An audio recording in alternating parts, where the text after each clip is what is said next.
Hello dear students, rank booster series की next problem पे आते हैं। प्रॉब्लम है इलेक्ट्रोस्टैटिक की। इस तरीके से क्वेश्चन है कि three positive charges of equal magnitude are placed at the vertices of an equilateral triangle of side L. एक इक्विलेटरल ट्राइंगल है जिसकी साइड है स्मॉल एल। इसके तीनों वर्टिसेज के ऊपर स्मॉल क्यू चार्ज रखे हुए हैं। How can the system of charges be placed in equilibrium. तो ये जो सिस्टम है वो इक्विलिब्रियम में किस तरीके से रहेगा, इसके ऊपर अपने को देखना है। तो इस तरीके से मैंने एक ट्राइंगल ले लिया, इक्विलेटरल ट्राइंगल। इसके ऊपर तीनों चार्ज रख दिए, Q, Q and Q. Side कितनी है इसकी, एल। किसी एक चार्ज के ऊपर अपन इक्विलिब्रियम की कंडीशन देख लेते हैं अपन। ये जो चार्ज है वो इसको क्या करेगा, रिपेल। इस तरीके से कितने फोर्स से, एफ फोर्स। ये वाला चार्ज भी इसको क्या करेगा, रिपेल। इधर कितने फोर्स से, एफ फोर्स से। क्योंकि चार्ज भी सेम है और इनके बीच की डिस्टेंस भी सेम है, तो F equal to K Q one Q two upon R square दोनों के लिए क्या रहेगा, सेम रहेगा।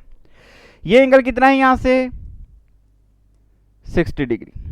इन दोनों का रिजल्टेंट किधर से निकलेगा, बीच में से। तो उसको क्या लिख लूं मैं, एफ नेट, यानी रिजल्टेंट फोर्स या नेट फोर्स। तो ये एफ नेट फोर्स कितना होगा, तो एफ नेट कितना होता है, root of F one square plus F two square plus 2f1 f2 cos of theta. Theta कितना है अपने पास, 60 डिग्री। कोस 60 कितना हुआ, 1/2। ये इससे क्या हो जाएगा, कैंसिल आउट होगा। f1 और f2 दोनों सेम है, दोनों कितने f, तो ये भी f स्क्वायर, ये भी f स्क्वायर। ये कितना बनेगा, f इंटू एफ स्क्वायर। तो कितना निकल के आएगा यहां से, रूट ऑफ 3f। तो इन दोनों चार्जेस के कारण तो नेट फोर्स कितना हुआ अपने पास में, √3। अब f कितना होगा, k Q1 Q2 upon R square. Q1 कितना है, Q, ये भी कितना हुआ Q, तो Q स्क्वायर कर लेता हूँ। नीचे कितना हो जाएगा, ये L स्क्वायर हो गया। अब ये सिस्टम इक्विलिब्रियम में रहना चाहिए, तो ये नेट फोर्स इधर लग रहा है, तो एक फोर्स ऐसा आना चाहिए तो इस साइड लगे और इसके इक्वल हो, ताकि इसको वो कैंसिल आउट कर दे और नेट फोर्स कितना हो जाए, 0 हो जाए।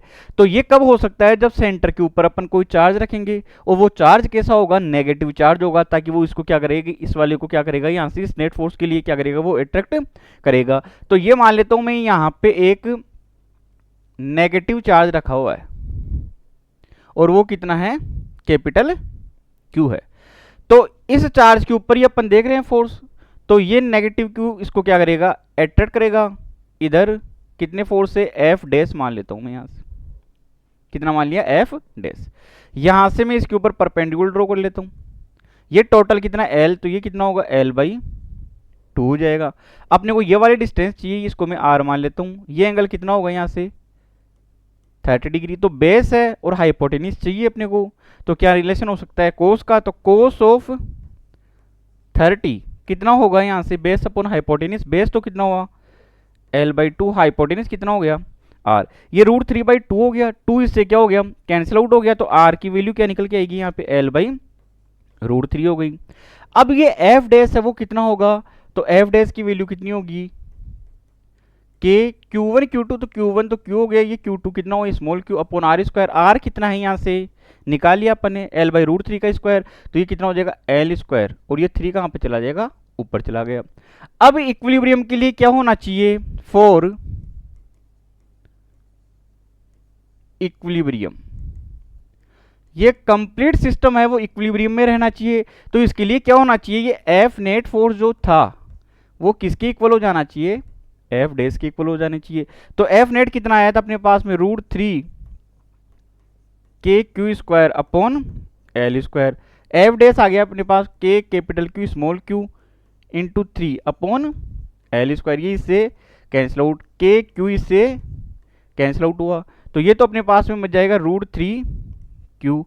ये कितना हो गया, 3 कैपिटल क्यू। तो कैपिटल क्यू की वैल्यू कितनी हो गई यहाँ से, Q/3। ये कितना है ऊपर, √3, ये इससे √3 टाइम्स कैंसिल आउट हो गया। तो कैपिटल क्यू की वैल्यू क्या निकल के आएगी अपने पास में, Q/√3। ऑप्शन